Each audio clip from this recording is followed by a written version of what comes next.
Fun fact, Wayne Gretzky wasn't always an Oiler, as I'm sure 99% of you are aware. The day August 9th, 1988 will forever be a cursed day for Edmonton fans, as a trade would be announced sending the Great One to LA in a monster deal that would send shockwaves throughout the NHL. Everyone remembers just how much of an impact he'd have on LA and his hockey as a whole afterwards as well. He would help guide the Kings to the '93 Stanley Cup Final, and his presence alone helped popularize hockey in the southern states. But after Gretzky's tenure as a King, many people's memories begin to become fuzzy. Most skip straight to his time as a Ranger, but what a lot of people forget is that Gretzky didn't leave LA as a free agent. He was traded. Gretzky would get traded to the St. Louis Blues in 1996 after reports came out about him not being happy with the team. The deal would send Wayne to St. Louis in exchange for 3 players and 2 draft picks. That was a lot to give up, but it's for Gretzky. I'm sure you'd give up as much as you had to acquire him, right? Well, what if I told you it was only for 18 games of Wayne Gretzky? Because that's all he would play with the team in the regular season. Gretzky and the Blues would make the playoffs that year and made it all the way to the Western Conference Final, and Gretzky looked like he was once again about to lead the team to a cup when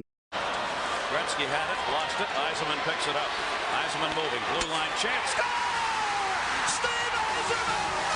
Detroit wins! Yup, Gretzky would be publicly criticized by coach Mike Keenan after failing to create chemistry with Brett Hull, and Gretzky would decline a 3-year, $15 million extension to sign with the New York Rangers the following year. Gretzky isn't the only player you forgot played for the Blues, and in fact, probably isn't the only player you forgot played for another random team. But while we're on the topic of St. Louis, one of the all-time GOATs of the crease was able to play a few games with the club as well.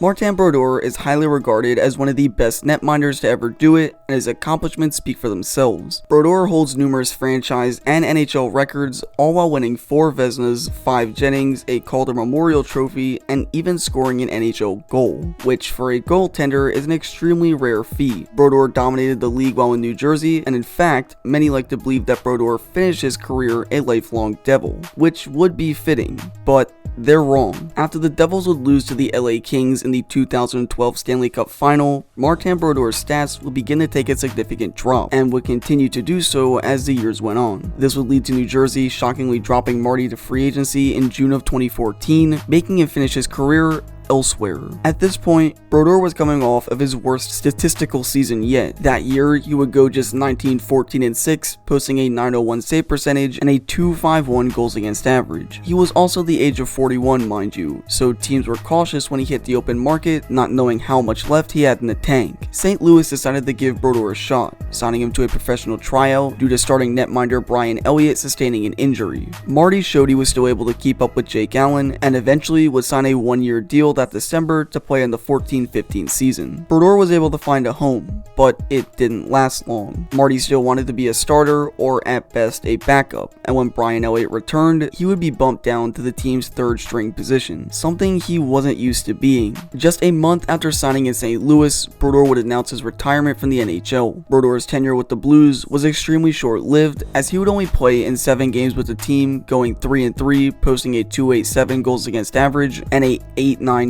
save percentage. Despite the not so great numbers, Marty left the league in style, as in his final game in the NHL, he would defeat the Avalanche 3-0, ending his career with one last shutout.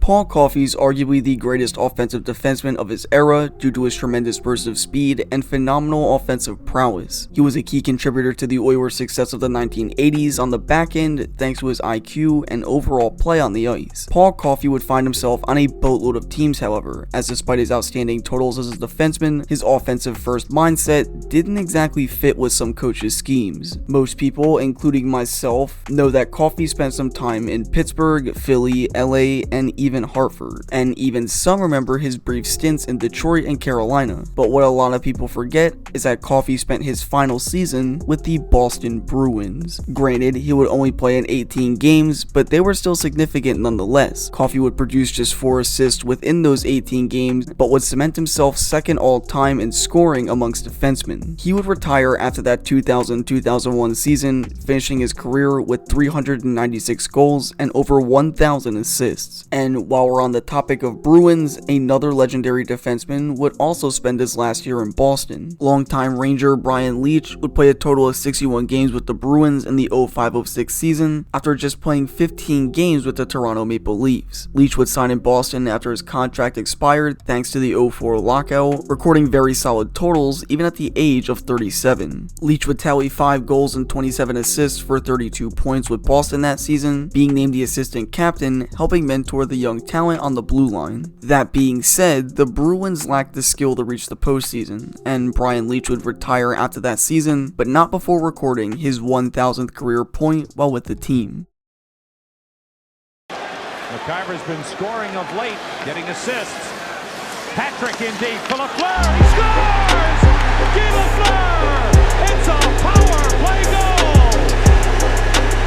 Guy Lafleur is an interesting one, as the way he became a Ranger was extremely unexpected. Lafleur had already been retired up to that point, and in fact, was even inducted into the Hockey Hall of Fame. So when it was announced that Lafleur would be coming out of retirement to make a comeback, the news shocked everyone. Lafleur would play in an exhibition game against the Edmonton Oilers in 1988 as a member of the New York Rangers. However, he had yet to be offered an official deal. That is, until Oilers' Mark Messier would speak very highly of Guy, convincing Rangers GM Phil Esposito to sign him to a one-year deal. Now, Lafleur, as most people expected, wasn't the producer he once was, but for his age and based on his expectations, he did fairly well with the Rangers. In 67 games in New York, Lafleur would score 18 goals and 27 assists for 45 points. Keep in mind, this was after missing 4 years of hockey and being at the age of 37 years old. When Lafleur would return to Montreal, the team he played for his entire career up to that point, he would receive a standing ovation and chants of Guy, showcasing just how respected he still was around the league. After his contract was up, he would follow the Rangers head coach to Quebec, signing with the team, playing an additional 2 years with the Nordiques before calling it quits for good in the 90-91 season. To come out of retirement and still manage to play fairly well is extremely impressive, and who else but Guy Lafleur to make it possible?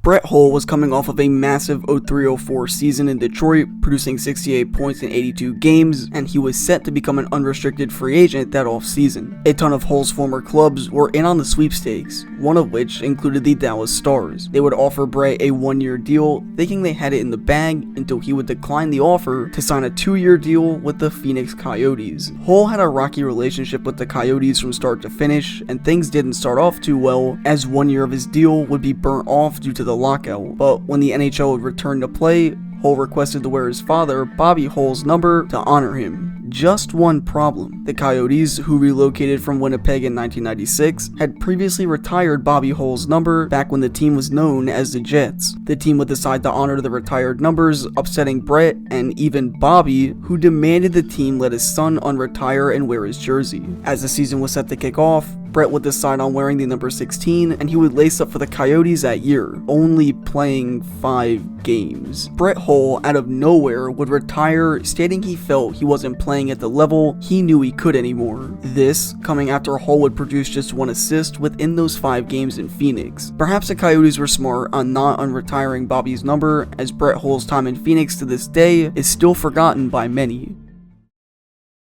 On the topic of former Red Wings players, most remember Sergei Fedorov as a Red Wing, as he spent most of his significant years playing for the Motor City. But many tend to forget where Fedorov went after his tenure in Detroit. We talked about this in a previous video, but we'll go over it again. Fedorov had a falling out with management that essentially forced him out of Detroit. After winning a Stanley Cup with the Wings, Fedorov wanted to move on and go elsewhere. This was due to his contract being set to expire and Fedorov wanting more money. He would hold out of the 97-98 season until Detroit would match an offer made by Carolina to ink him to a hefty 3-year deal with tons of added bonuses. Fedorov and the Wings would go on to win another Stanley Cup, but Fedorov still wanted out. When his deal was set to expire, he would reject 2 offers from the Red Wings to play with the Anaheim Mighty Ducks, and he would only play 1 season with the team, recording 65 points and 31 goals along the way. He would come back to the Ducks after the lockout was over, but after playing just 5 games, he would shockingly be traded to the Blue Jackets Rockets, and after 3 years in Columbus, he would be shipped off once again to Washington, finishing his final 2 years in DC. It's always odd to see the best of the best finish their careers or spend a small portion of their careers with the most random of teams, but sometimes all it takes is one trade, signing, or one last chance to cement your legacy or finish it off with a bang.